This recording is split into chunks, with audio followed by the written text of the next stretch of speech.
A bridge runs through it. Portals, that is. This is Bridge Constructor Portal, developed by ClockStone. ClockStone is the developer. It's on the Unity engine. You can pick it up for about 10 of your local particular currencies. The publisher Headup Games sent us some keys for that. So thank you for that. This is the ChairQAsition, where we take a look at some games. We play them for a little bit, and then we tell you what we think about them. And sometimes, if those games are particularly buggy or busted, we'll do a little QA that maybe the original developers should have done in the first place. Let them know how they fucked up and how they can possibly fix it. And of course, we do all this with the magical, the sexy, the epic ChairQAsition. 1 chair means that it's garbage. 2 chairs means that it's meh. 3 chairs means that it's pretty good. 4 chairs means that the light of the heavenly chairs shine upon it and bless it this day. Hallelujah, Jesus. Rudolph the Red-Nosed Reindeer. We also got our categories of doom mixed with orky shiny sounds. So let's so hallelujah, Jesus. Let's kick off the last ChairQAsition of 2017 with the mix with the working. You got no reindeer friends no more, man. Over here on had on the Ubuntu 1710 running 4.14.9, I think. Low latency kernel 980 Ryzen 1700. I mean, this is Bridge Constructor. If you played it, basically will run anything, including a calculator. No issues. 60 at 1080 and another 60 at 2160. Nothing to report broken. It launched. I'm always glad to see shit like that.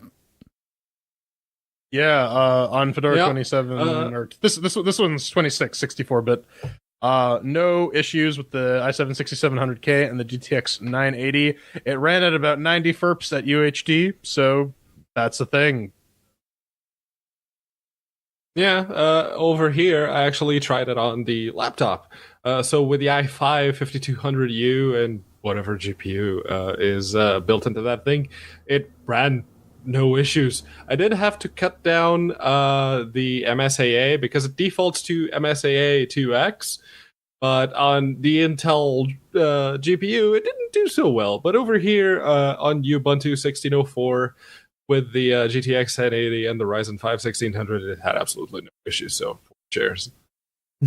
All right, well, yeah, that's about 4 chairs to make it working. I think we can all agree on that. Mm-hmm. What about shiny and sounds? I mean, I feel sorry for Ellen McLean because Gabe insists on keeping her chained in his basement until they need more GLaDOS dialogue.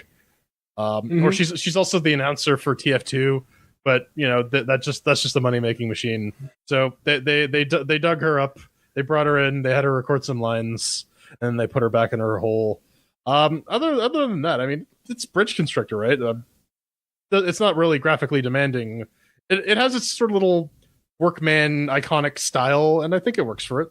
Yeah, it works. I mean, it's Lemmings for 2017. I mean, just point click equals work. The only issue I had with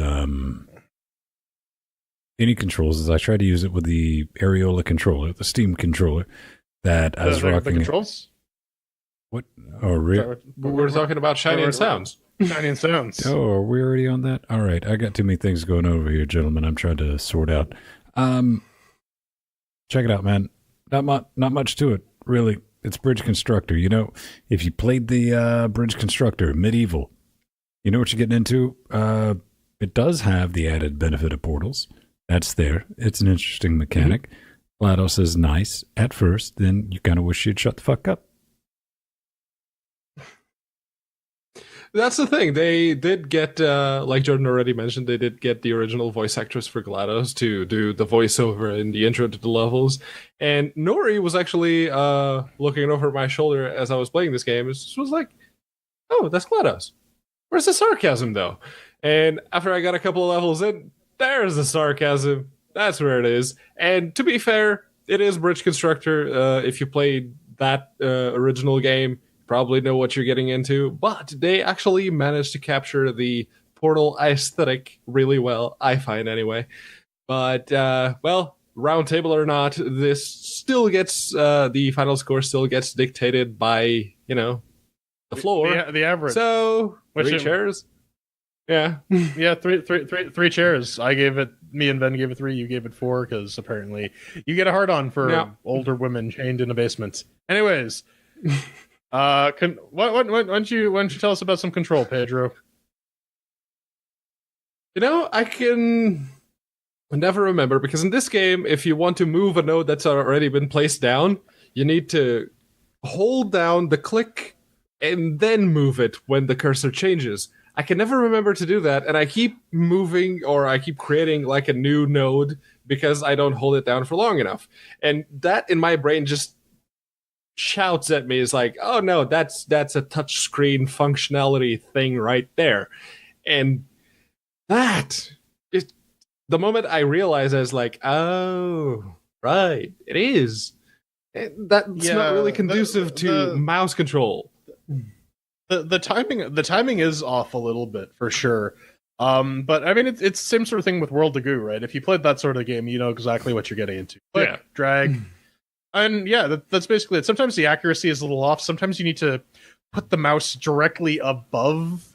If you want to like change one of the types, because you can have a strut, or you can have the track. And sometimes it doesn't. It doesn't necessarily register. You have to zoom in all the way. I was about to say that's exactly what your life hack is, right there. It's just like zooming in. No, for me, it's like you select just a little bit above where you think you would, and that seems to be the fix for me. But that's still enough to ding at a chair, because that's like a core gameplay mechanic here. Yeah, the only issue I had, as I was saying earlier, getting ahead of myself, was that, with the Steam controller, it just didn't jive. And I'm like, how the hell does this not just jive with a Steam controller out of the box when it's a fucking Valve licensed game?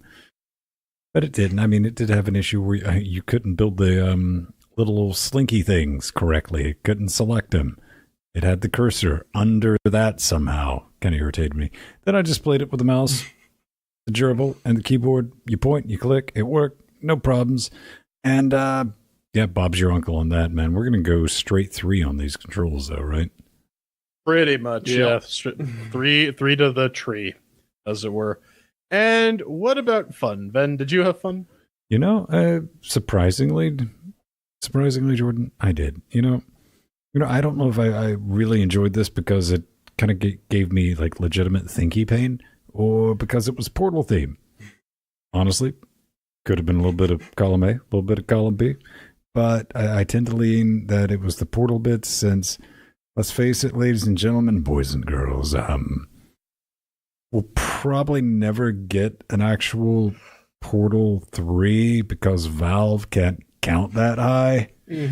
And this is definitely something you can sit back, just pick up, fuck around with it, put it down, pick it back up, rage nope, put it back down, come right back with option number 3. It still fucks you over. And holy hell, no one hire Pedro as a civil engineer. He's the one responsible for the video you're seeing right now. It's really good to just jump in. I'm doing pretty good. Select a level, play it if you get a few minutes to kill, and it's something you can put down. And I do like puzzles, no matter how they're laid out, bridges or GLaDOS's be damned, where there's several ways to sort them.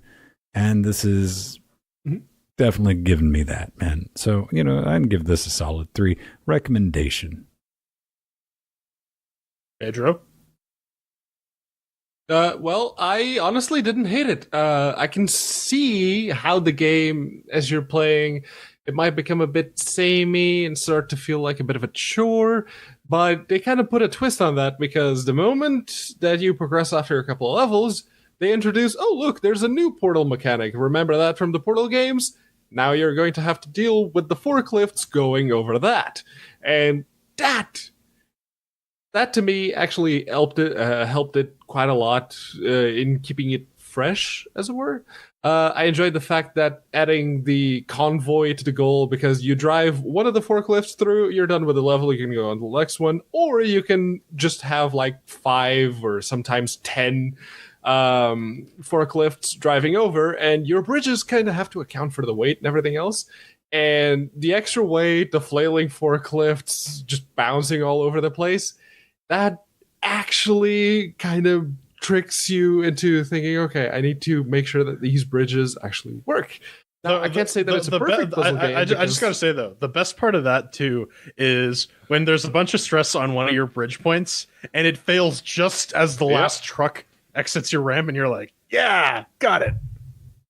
Yep. So, and it's I still can't say that it's a perfect puzzle game because some levels do become a bit of an exercise in trial and error until you find the exact right construction that works, or that particular connection that stops the bridge from snapping. So trial and error, that's always a bit of a stickler for me. Yeah, I mean it's definitely not a bad little architecture physics fuck around simulator. And I was really skeptical. You heard me in previous episodes. I'm like, it's just Bridge Constructor with Portal. It's gonna be fucking lazy.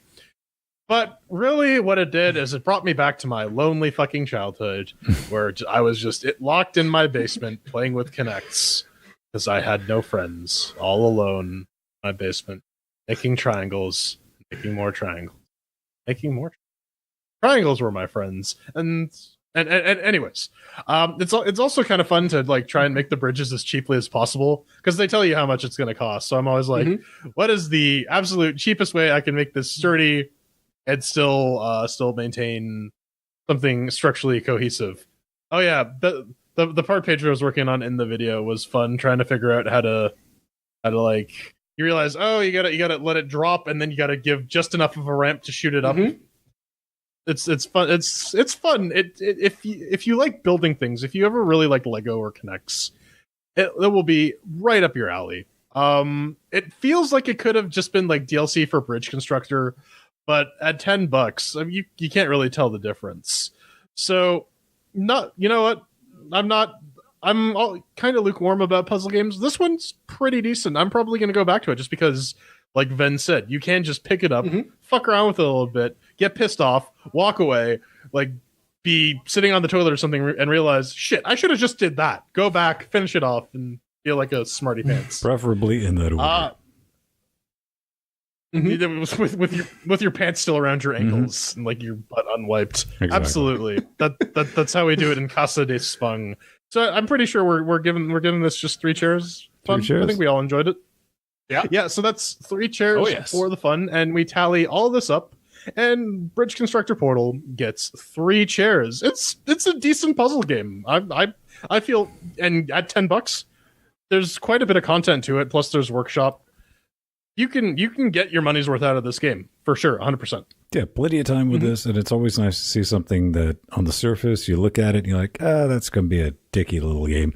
And you get into it and you see there's some thought put into this, and it gets fucky, like Portal gets fucky with you. And $10, yeah. I mean, I would like to. Maybe there's a mobile version of this. That'd be neat. Yeah, I think there's a mobile version for just regular Bridge Constructor. When we first saw this game, I thought to myself, yeah, this is just another cynical cash grab. But, be it as it may, it's actually a pretty good cynical cash grab. It's a well done cynical cash grab is what it is. Yes.